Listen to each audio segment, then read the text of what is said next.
Hi friends, டிஃப்ரெண்ட்டான ஒரு boneless சிக்கனை எப்படி ஃப்ரை பண்ணுறதுன்னு பார்ப்போம். ஒரு மிக்ஸி ஜார் எடுத்துக்கோங்க.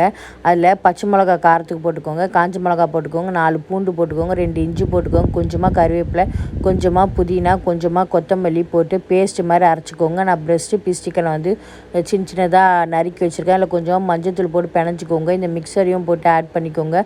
கொஞ்சமாக chicken 60 masala, garam masala, 2 spoon cornflour மாவு, தேவையான அளவுக்கு உப்பு போட்டு நல்லா வந்து மிக்ஸ் பண்ணிக்கோங்க. மிக்ஸ் பண்ணதுக்கப்புறம் கொஞ்சமாக ஆயில் ஊற்றி இன்னொரு டைம் மிக்ஸ் பண்ணி இது 1 ஹவர் மேரினேட்காக வச்சுக்கோங்க. ஒரு பேன் வச்சுக்கோங்க. இதில் கோகோனட் ஆயில் ஊற்றிக்கோங்க. அதில் ஒரு சிக்கன் பிரெஸ்ட்டு பீஸாக வந்து போடுங்க. போட்டு தனித்தனியாக வந்து ஷாலோ ஃப்ரை பண்ணி எடுங்க. இப்படிக்கா திருப்பி எடுங்க. ப்ரௌன் கலரில் நல்லா ஃப்ரை ஆகிடும். நல்லா ஃப்ரை ஆகிடும். டபுள் சைடும் ஃப்ரை ஆகிடும். சீக்கிரமாக ஃப்ரை ஆகிடும்.